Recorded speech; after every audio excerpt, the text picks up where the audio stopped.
하나님 말씀 보겠습니다. 에레미야서 33장 1절부터 3절까지입니다. 에레미야 33장 1절부터 3절까지입니다.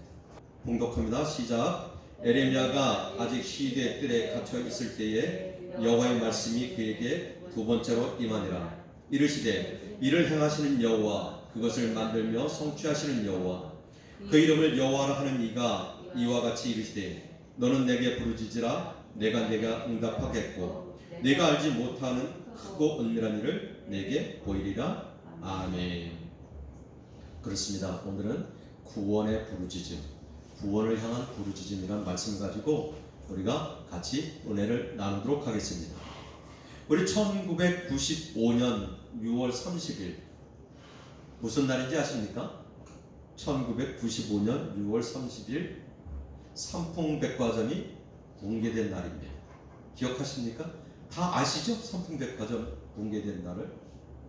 그 삼풍백화점이 붕괴돼서 많은 사람이 희생됐고 많은 사람이 죽었죠. 그런데 정말 기적적으로 열흘 만에 건진 사람이 있습니다. 아시죠? 지금도 트라우마가 있어서 계속 치료를 받고 있다고 하는데 그 열흘 만에 죽지 않고 살아난 두 사람이 있죠. 그 사람들을 어떻게 구했겠습니까? 그 사람들은 정말 뭐라고 얘기해야 됩니까? 건물 잔해 속에 묻혀서 열흘 동안을 정말 물도 먹지 못하고 살아갔던 그 모습. 그런데 그 사람들을 구할 수 있었던 건 뭐냐면 그들이 기력을 다해감에도 계속 무엇인가를 두드리고 있었습니다. 그래서 119 대원들이 그 소리를 듣고 그들을 구하게 됐죠. 또 우리가 TV에서 한번 이런 뉴스가 있었습니다. 시골에 사는 어느 할머니가 약초를 뜯으러 산에 올라가셨죠. 약초를 뜯으러 산에 올라가셨다가 이 할머니가 길을 잃었습니다. 아들 며느리가 저녁까지 기다려도 돌아오시질 않으니까 얼마나 걱정이 되겠습니까? 그래서 동네 사람들하고 그 할머니를 찾으러 나섰습니다. 아무리 찾아도 없는 거죠. 아들은 애가 탑니다. 그때부터 아들이 소리쳐서 부르기 시작했어요. 엄마, 엄마 계속 부르면서 다녔죠. 근데 할머니가 어디서 가만히 들으니까 뭔 소리가 들리는 거예요. 가만히 들어보니까 아들 목소리가 왔잖아요. 그래서 그 소리 들리는 쪽으로 계속 내려가면서 나 여기 있다, 나 여기 있다 부르짖는 겁니다.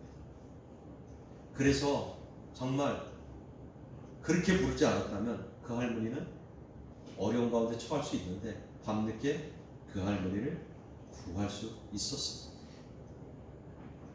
우리는 이렇게 조난 속에서 어려움 속에서 무엇인가를 부르짖을 때 그 소리를 통해서 우리가 구원될 수 있음을 압니다. 오늘 지금 말씀에 보니까 3절에서 이야기하죠. 너는 내게 부르짖으라. 내가 내게 응답하게. 내가 알지 못하는 크고 은밀한 일을 내게 보이리라 라고 이야기를 합니다. 우리가 이 말씀은 다 기억하고 암송을 하고 있을 줄 믿습니다. 그런데 이 말씀대로 우리가 살아가고 있느냐는 거죠. 지금 시대적 배경을 보면 에레미야는 지금 요시야 왕부터 시작해서 아하스, 여호와kim, 시드기야 왕까지 다섯 왕을 거치면서 선지자로 말씀을 선포하고 가죠. 그럼에도 불구하고 다 에레미야 이야기를 듣지 않습니다. 그리고 이제 많은 사람들이 바벨론의 포로로 끌려갔죠. 에레미야도 역시나 또 끌려갔습니다. 그리고 감옥에서 부르짖어 하나님께 기도할 때 하나님께서 지금 이야기하신 거죠. 너는 내게 부르짖으라. 내가 내게 응답하겠고 내가 알지 못하건 크고 은밀한 일을 내게 보이시리라 라고 이야기를 하죠. 1절에 보니까 에레미야가 아직 시뜰에 갇혀 있을 때 여호와의 말씀이 그에게 두 번째로 임하니라. 이르시되 이 일을 행하시는 여호와, 그것을 만들며 성취하시는 여호와, 그 이름 여호와라 하는 이가 이같이 이르시니라. 2절에 보면 뭐라고 얘기하면 일을 행하시는 여호와라고 얘기합니다. 그것을 만들어 성취하시는 여호와, 그 이름을 여호와라 하는 이가 이같이 이르시니라 라고 하면서 너는 내게 부르짖으라 라고 이야기를 합니다. 왜 지금 여기서 에레미야 선지자를 통해서 부르짖으라고 얘기할까요? 지금 바벨론의 포로가 되어져 있습니다. 그렇다면 지금이라도 너희들이 내 앞에 부르짖을 때 내가 그 소리를 듣고 너희들을 구원하겠다는 거죠. 여기서 지금 구원하겠다는 것은 나라를 회복시키겠다는 것이고 육체와 영혼을 구원시켜 주겠다는 거죠. 그러니까 부르짖으라고 얘기하는 거죠. 부르짖을 때 하나님께서 어떻게 하냐면 응답하시는데 어떻게 응답하시냐면 내가 알지 못하는 크고 은밀한 일로 하나님께서 응답하시겠다고 이야기를 합니다. 그렇다면 나라와 육체와 영혼 구원을 위해서 우리는 지금 어떻게 해야 될까? 말씀을 통해서 우리가 말씀을 나눠보자. 첫째는 부르짖으라고 얘기합니다. 부르짖으라.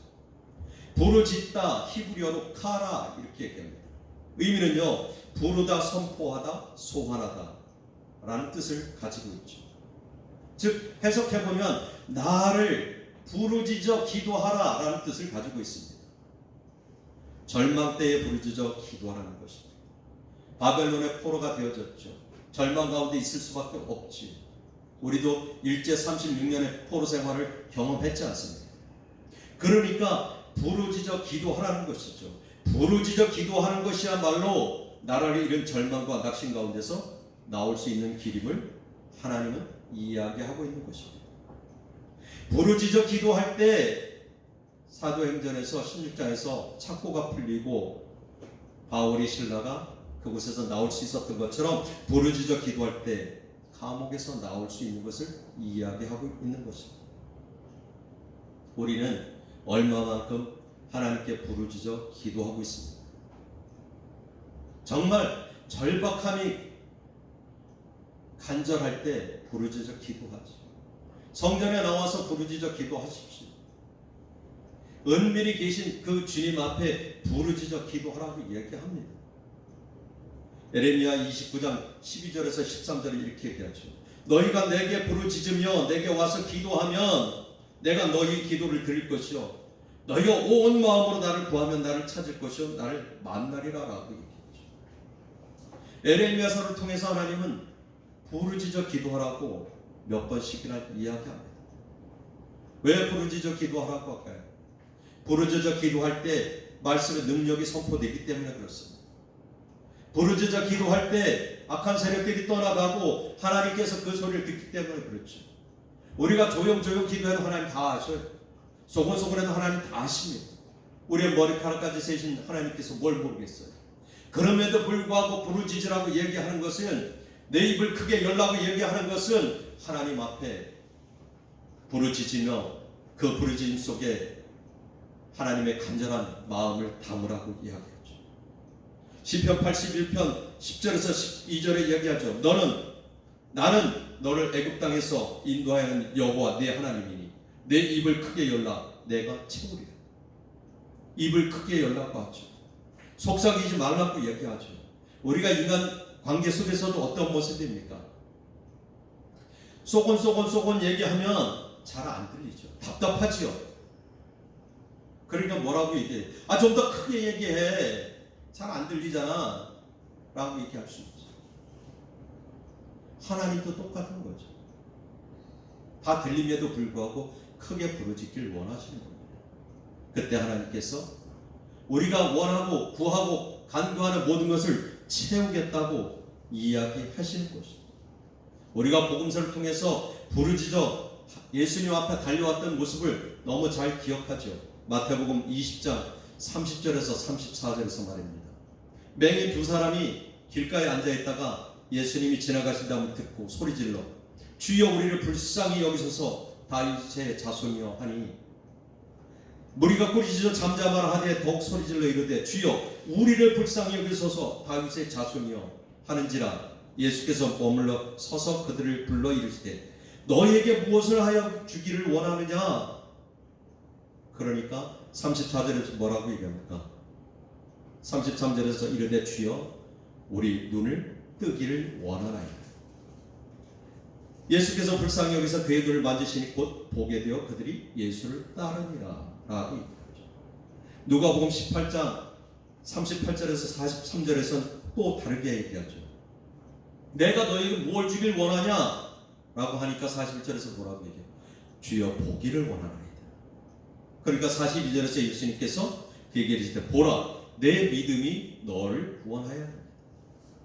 내 믿음이 정말 간절하게 부르짖어 예수님 앞에 부르짖어 나올 때 이미 그 안에 구원의 믿음이 있다고 얘기하는 거예요.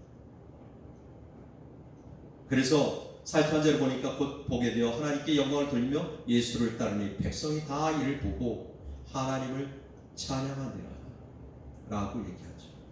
본다는 것은 하나님을 보는 것이고 또 예수님을 보는 거예요.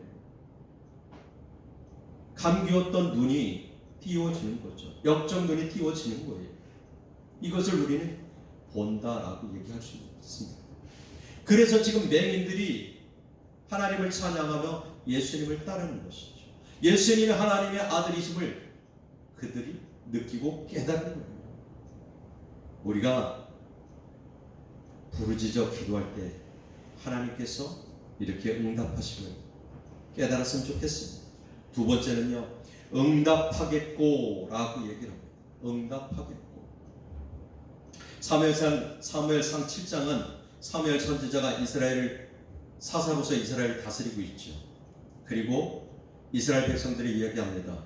너희는 미스바로 모여라. 그리고 내가 이스라엘 위해서 기도하겠다 라고 이야기를 합니다. 그때 사무엘상 7장 8절에서 이스라엘 자손은 사무엘에게 뭐라고 하냐면 우리를 위해서 정말 간절하게 기도해 주십시오 이렇게 얘기하죠. 그러니까 8절에서 이스라엘 자손이 사무엘에게 이르되 당신은 우리를 위하여 하나님의 여호와께 쉬지 말고 부르짖어 우리를 블레셋 사람의 손에서 구원하시게 하소서. 부르짖어 블레셋 사람에게 구원하게 하소서라고 이야기를 합니다. 그러니까 9절에 뭐라고 합니까? 사무엘이 젖 먹는 어린 양 하나를 가져다가 언제나 번제를 여호와께 드리고 이스라엘을 위하여 여호와께 부르짖음에 여호와께서 응답하셨더라. 여기서 지금 사무엘도 하나님께 부르짖었다고 얘기해요. 하나님의 아들 예수님도요, 겟세마네 동산에서 하나님 앞에 부르짖어서 간절하게 기도했어요. 그런데 우리는 얼마만큼 부르짖어 기도하느냐는 거죠. 우리가 부르짖어 기도하지 아니하고는 악한 더러운 세력들이 떠나갈 수가 없고 하나님께서 우리에게 시선을 향하여 우리 기도에 귀 기울일 수가 없습니다. 우리가 갈멜산의 기도를 너무 잘 아시죠? 엘리야가 갈멜산에 올라가서 바알신과 아세라신 선지자 850명과 영적 전투를 벌입니다. 그죠? 그 850명은 온 몸을 찢고 온 몸을 피를 내면서 기도해도 불의를 내리지 않지. 그런데 엘리야는 하나님께 부르짖어 기도할 때 그 모든 것을 태우고 도랑에 물까지 태웠다고 이야기를 합니다. 우리의 모습은 어떤 모습으로 기도하나요? 묵상하는 것도 기도지요. 그렇지만 할 수만 있다면 하나님 앞에 부르짖어 기도하십시오. 그때 정말 놀라운 주님의 은혜가 우리 가운데 임하게 될 것입니다. 그래서 시편 4절에서 이렇게 얘기하죠. 내가 나의 목소리로 여호와께 부르짖으니 그의 성산에서 응답하시는도다 라고 다윗은 이야기하고 있습니다. 모든 믿음의 사람들을 보면 그냥 기도했다는 얘기 없어요. 다 부르짖어 기도했다고 얘기해요. 영적 권세가 놀랍게 그들에게 임했음에도 불구하고요, 그들은 하나님 앞에 부르짖어 기도했습니다. 그때 하나님께서 응답하심을 우리는 다 알고 있죠. 그러면 우리는 지금 어떻게 기도해야 돼요? 우리 또한 부르짖어 기도해야 돼요. 성전에 나와서 부르짖어 마음껏 소리질러 기도하십시오. 그리고 하나님의 임재를 경험하고 또 하나님의 기도 가운데 응답하심을 경험하는 우리 모두가 되기를 예수 이름으로 축복합니다. 그리고 세 번째는 크고 은밀한 일을 보이겠다 말씀하십니다. 여기서 크고 은밀한 일이라는 것은 우리가 알지 못하는 정말 놀라운 일을 보이겠다고 얘기하시죠. 은밀하다, 숨어 있어서 겉으로 드러나지 아니하는 것을 은밀하다 얘기하죠. 보이리라, 이것은 나타나게 하겠다, 나타내리라 하죠. 여기서 지금 에레미야 선지자에게 크고 은밀한 일을 보이겠다는 건 뭘 얘기하겠어요? 바벨론의 포로에서 해방을 시키겠다는 거죠. 크고 은밀한 일을 보이겠다는 건 뭐냐면 원수 마귀의 손에서 우리를 건져 주시겠다는 거예요. 죄악의 삶에 있었던 것을 용서해 주시겠다는 거예요. 그게 크고 은밀한 일이에요. 그러니까 우리가 부르짖어 기도해야 돼요. 우리가 부르짖어 기도할 때 크고 은밀한 일, 우리가 알지 못하는 놀라운 일을 행하시겠다는 거죠. 믿지 않는 자녀들을 회복시키겠다는 거죠. 그러니까 우리는 부르짖어 기도해야 되죠. 우리가 잘 아는 다윗은 어땠을까요? 다윗은 바세바하고 동침하고 나단 선지자가 다윗 왕을 찾아오죠. 그리고 다윗의 그 못된 행동을 비유해서 이야기합니다. 그때 다윗이 금식하며 기도하고 회개하죠. 그것이 시편 51편 6절입니다. 자, 제가 읽어드립니다. 보소서, 주께서는 중심이 진실함을 원하시오니 내게 지혜를 은밀히 가르치소서. 은밀히 가르치소서.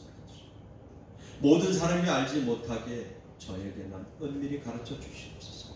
그러면 제가 주님 말씀대로 따르게 됩니다. 우리 복음서를 통해서 예수님은 기도할 때에 어떻게 기도하라고 가르치나요? 마태복음 6절에서 이렇게 하죠. 너희는 기도할 때에 골방에 들어가 문을 닫고 은밀한 중에 계신 내 아버지께 기도하라. 은밀한 중에 보시는 내 아버지께서 갚으시리라. 은밀한 중에 계시는 하나님께 기도하라는 거예요. 우리는 하나님과 1대1의 관계입니다. 그래서 우리 권사님의 하나님이 나와 동행하시지만 권사님에게 주시는 생각과 저에게 주시는 생각은 틀립니다.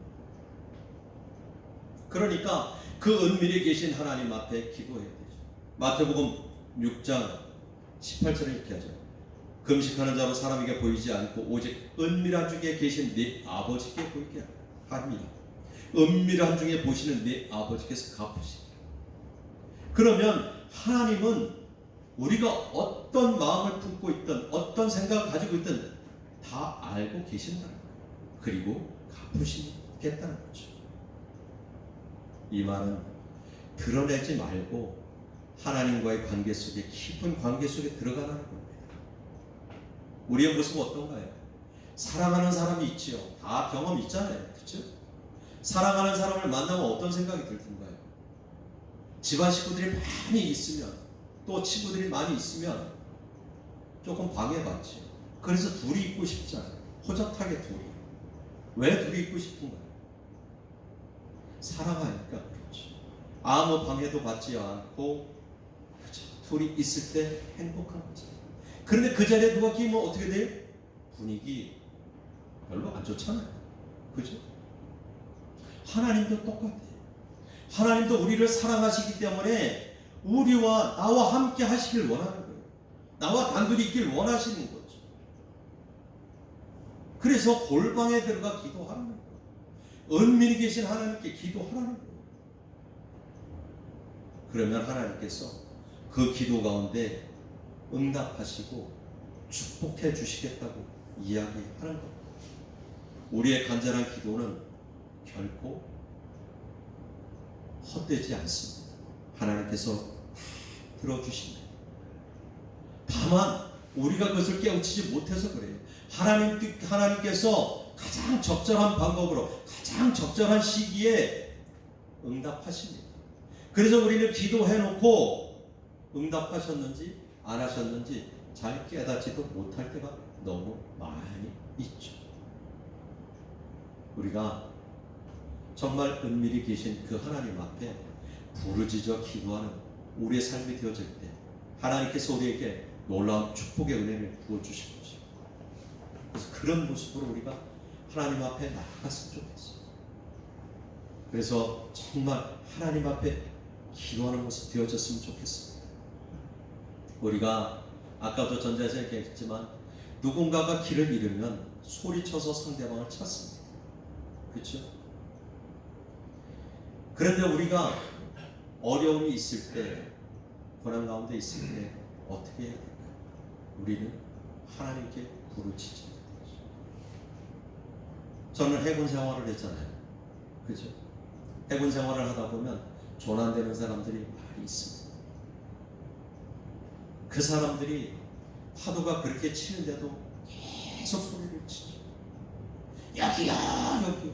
손을 흔들면서 소리를 칩니다.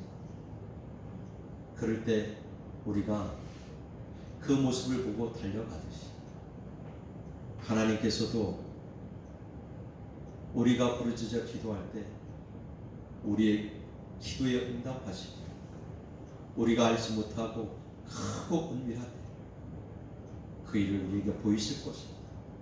그 크고 은밀한 일이 무엇이겠습니까? 우리 영혼 구원이죠. 그리고 나라가 회복되어지는 것이고 가족이 구원받는 것이고 하나님의 성령의 충만함을 받는 것입니다.